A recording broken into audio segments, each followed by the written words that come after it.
from RRQ. I mean, now we want to hear you right now as the audience will erupt. RRQ, Lemon is going to be on the Wanwan in the gold lane, going up against against Clover on the Esmeralda. And there you go. It is actually the Popol Roamer here in game number 1. Yes, with the Popol Roamer here, it does give them a bit of an edge in terms of CC, but so does Rekt. So it all comes back down to who can implement it better in towards the game. Oh my god. We can already see, wow, what?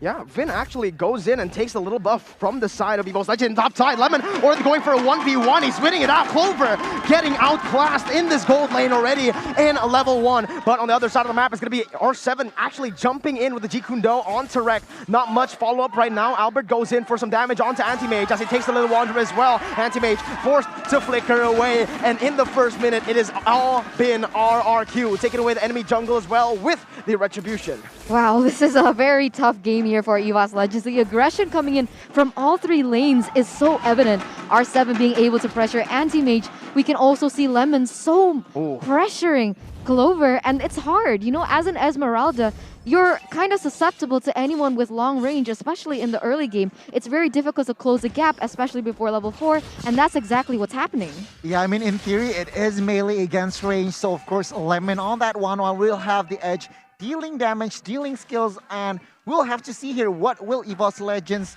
approach this with top side, because if not, soon enough, the gold shields. For sure, the setup is definitely there. I think Evos Legends has a habit of kind of falling into the rhythm as well as a pattern of the opponents when it comes down to this. And this is exactly what I see is happening on screen.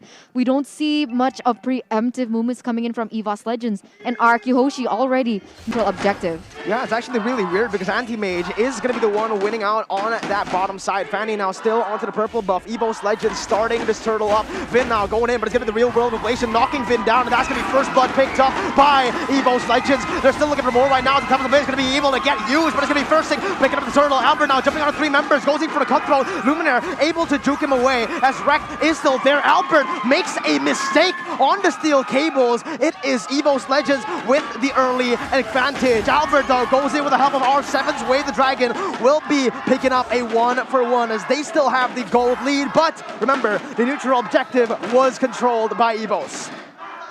Man, that fight was huge. I feel like positioning-wise, Evos Legends have the better advantage there, just to, you know, set the turtle up. But RRQ finding Anti-Mage, finding compensation. At the end of the day, it was a quite even trade. RRQ now with somewhat a 700 lead. We will see what will they follow it up with. 100%, guys, and I feel the hype here, and I'm sure you guys want to as well. So go ahead and check out Cinepolis because you can enjoy this match, really soak it in on the big screen. So don't forget to scan that barcode as well as the Mobile Legends Bang Bang X Sanrio characters. But wait a minute. Yeah, Fersik gonna in the 1v1 caught out. That's gonna be R7 getting Jikundo down, and Clay picks up the kill onto Fersik. Way the Dragon gonna be placed onto Rekt right now as Luminaire will get taken down. He pops the real world manipulation to get out. But in the end, RRQ are the ones trying to control the game in the early stage. A 1,000 gold lead already, even though Evos were the ones ahead, getting the neutral objective. What do you think about Vin on the Popol and Koopa? Personally, I don't like it because it's not a tanky hero, but I feel like looking at the composition once again, they need that thick hero. And with that Popol and Koopa, I don't like it. It has 1 assist now, but we will have to see here. Perhaps prove me wrong, Vin. Well, in that top side, Lemon actually just missing 1 more weakness point to pop that crossbow of Tang. Albert stealing away the orange buff. Did he actually get it away from Fersik? I mean, look at Fersik. This is 2 different junglers at this point. Fersik has actually opted to go for the Demon Slayer emblem, whereas Albert still sticking to the fighter emblem on that Fanny. This will mean that Fersik in fights will be a little bit weaker. A little bit weaker, but he definitely will be farming better. So in terms of now, Evos Legends, they really need to have that edge because they are so pressed, so pressured that Evos Legends, they need all the help they can get in terms of farm. And Evos Legends, Fersik in particular really needs that. And now RRQ Hoshi, with the momentum that they are creating for themselves, they are going to be taking this neutral objective. And I'm not sure, does Evos Legends want to keep contesting these early game objectives? I don't think they do. Honestly, right now, RRQ, they're taking this for free. And there you go.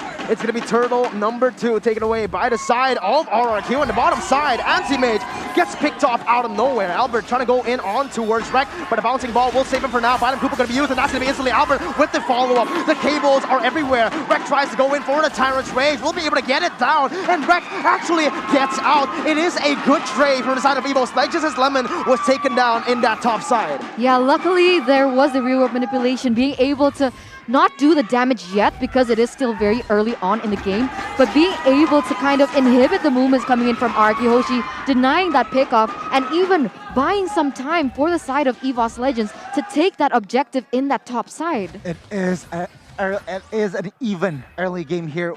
One team has more total kill points, meanwhile one team has one objective cleared, so it is quite even right now. The first sec needs to be more proactive. The Sling already has a power spike. Take a look at top side. Oh my god, Lemon is actually going to be able to pop the crossbow of Tang. He goes in onto it, but first is able to dodge away right now. That's going to be 2 ultimates per right before the fight. Real world of going to be used, but it's instantly K coming in with the bite of Koopa. Albert is going to be able to join in with the steel cables, and R7 locks Luminator down. Rek now caught in the bad situation as Albert goes in for the damage with the help of Clay and Vin. Rek has nowhere to go. That's going to be Albert jumping in all the way under the turret to pick the kill up. Fersing can only go for the orange buff. He's looking towards Albert, but the steel cables will be able to get him out with the help of Clay. That's a turret picked up as well. RRQ now with a 2,000 gold lead in the 6th minute. It's really interesting to see this because RRQ Hoshi, whenever they're leading, we noticeably see Albert holding a lot of kills. But on this Fanny, he's only able to amount to 1 kill and 4 assists. And it doesn't seem whenever he's moving around the map, he's comfortable, you know? So it poses the question, did they force it too much? I do understand that they are still strong as a whole, but wait a minute. Oh, Albert needs to be careful. Fersik still able to get out of that one. Albert does not have the purple buff. He needs to wait and see. Wait and get the purple buff before he goes in. But Lemon actually with the Inspire, with the crossbow of Tang, almost just deletes Luminator. That's a pra. That's a pra. Okay, but right now RRQ already setting some things up in the middle. And notice how Lemon already takes turret top side. He now either wants to go bot side and take the turret, or wants to join the team fight for a 4-0-1 rotation. Right now though, they look to claim another neutral objective, which is good because now Evos Legends with less space, they really need to figure some things out with their composition. I feel like they want to dive, but right now they don't have the potential. Yeah, wait, the dragon instantly popped. That's going to be Lemon picking up the kill, and there you have it, a 1-for-0 once more. But Versik is able to pick up an objective on the board on the bottom side. Albert now rotating towards that top side with Finn, taking the turret down, pushing into waves. This is going to be Albert actually contesting for the enemy orange buff. Let's see, Versik trying to contest as well. He does have the Demon Slayer, but it's going to be Finn jumping away. An off-off strike, going to be able to bring Finn back to the team, but he's able to kite it away. Albert now going on to Versik. He's diving under the turret, but he's not going to be able to get it done. Actually, Albert, what in the world is that? We thought it was a mistake, but in the end, it was the baby alien dismantling Versik, as this is a 2-for-0 trade for RRQ. How did that happen? And now with that blunder, it is actually going to be RRQ Hoshi picking up the pace once again. I do understand what Evos Legends were doing pre that fight. They were trying to not contest. They didn't want to go head-to-head with RRQ Hoshi with the amount of lead that RRQ Hoshi has. And so therefore, they have opted for that split push type of strategy, which has been working quite well for them. They were able still to get the towers on the top side as well as the bottom side. But I don't know why they committed too hard into that fight. And now Evos Legends, they are further behind RRQ Hoshi, pushing it to a 5,000 gold lead. I do agree with you. They really need to somehow pick their battles. They do not want to get overzealous. They need to really somehow nitpick the battles that they really want to take. And I feel like the top side battle was somehow questionable because RRQ already with the setup, and Evos Legends, they were actually behind on setup, but they committed to the team fight. No way. It's been actually going to be able to 1v1 Versik. Versik has to jump away from the roamer. That was a 1v1, and RRQ are controlling every single side of the map, Eterna. Yeah, you can see the damage output as well. The CC is also going to be a very difficult spot for the side of Ling as well. Not able and not giving maneuver, but what is this? Oh my god, damage coming from Albert once again with a follow-up. Versik goes over the Tempest of Blaze, but Albert is ferocious. He wants to go for Versik. He goes onto the wall, but Albert, he keeps on dashing. It's a double kill for the baby alien. The Retribution gets it done. Wow. I did not expect him to get that, Goni. Wow, that retribution from Albert, the timing, the calculation coming from this baby alien was just huge. Right now, they have the lead 11-2, my guys. 10 minutes in, RRQ looks to close the gap early here. For I feel like up until now, it's a one-sided It is. 11-2, 4 turrets to 2, and now a free Lord uncontested for RRQ. But it's going to be another fight here as R7 opens up the map. It's going to be Anti-Mage picked up. Clover looking for the flanks as the real world manipulation wasn't going to get anybody there. The Bynum Koopa going to be used. Fair6 zone away, presses the Finch boys to get out defensively. A 7.5k gold lead. RRQ are dominating in this game. Wow, take a look here. The Popol and Koopa roamer here is actually building somehow damage. Sure, he has some Thunderbelt, but he has that Malefic Roar. So I feel like the purpose of this Popol and Koopa was not to tank, but of course the utility, the opening visions, and as well as the stuns. He's not even a tank. Stuns. He's not even a tank, but again, the purpose is just to, you know, the utility. So how does this work? How are they able to absorb so much damage? I mean, Vin is even itemizing really offensively here, Mirko. They don't need to absorb damage when they destroy Clover like that. Clover tries to go in front, tries to tank the damage, but it's instantly just melted down now as the Tempest Blades is going to be used by Fair6 to clear out the Lord. They're going to be able to do it successfully, but the base turrets have been knocked on. RRQ now on the top side as well. Albert going in for the turret. Presses the steel cables, and in the bottom side, even R7, he's just baiting, he's just taunting at this point, playing with the mentality of the Evos Legends players. Everyone is going to be able to actually go on towards R7. He might have made a mistake here, away the Dragon going to be used, but it's going to be shut down from Fair6. A little bit too aggressive from R7, but he wants to give the crowd some entertainment. Too overconfident, I'd like to say as well, as someone might get picked up here. What? With the Inspire, oh my god! Right there, instantly, as Rack goes in for the time revenge, but it's gonna be Albert jumping with the cables and obliterating the back lines. Lemon now jumping on the Luminaire, he pops the real world manipulation, but he's the one who's gonna get popped. The 3 for 2 right now, and RRQ are 8,000 gold ahead.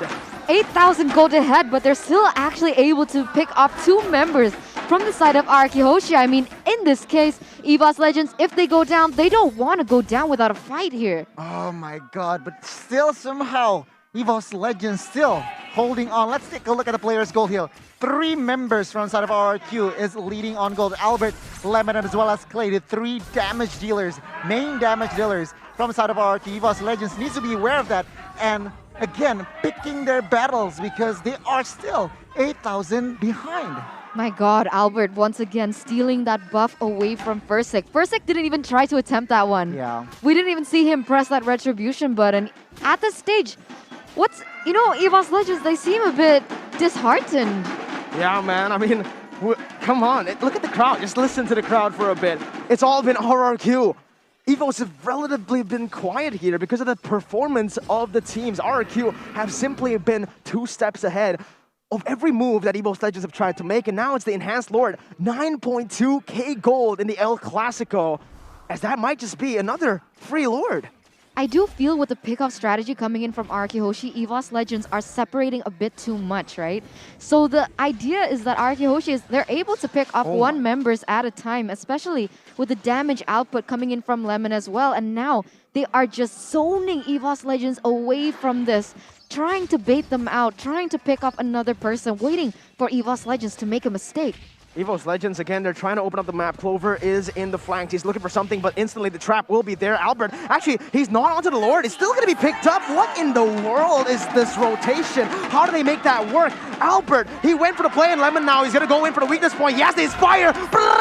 Instantly onto the back lines. Lemon dismantles Evos Legends. R7 goes over the way the Dragon onto Wreck, and there you have it. Lemon gets the kill. A double for the Alien as Fair6 looks for some more, but Finn will be able to dash away. Anti-Mage on the other side of the map gets picked off. RRQ now with an 11k gold lead. This is dismantling of everything that Evos Legends was trying to bring to the table here in match number 1. A landslide, a domination, a slaughter, you can say, by the side of RRQ Hoshi. They are now pushing all 3 lanes. The pressure is definitely on them. They do have the high ground from Evos Legends, but it can instantly be taken away with the crossbow of Oh my tag God. coming in from Lemon. Albert jumping in is actually going to be able to bait so many abilities as that's going to be the path as the blades pop, but the base will be targeted here. 2 base turrets already taken down. That's going to be the 3rd one falling down up top lane. Lemon now looking for some damage, but they are going to disengage. It is a refined RRQ. A 14,000 gold lead. This is the largest gap I've ever seen in my life. As of right now, they are just playing with their food right now. Take a look at the items, my guy. 1, 2, 3, no, only 2 immortals. So I feel like RRQ with the offense here is still confident here.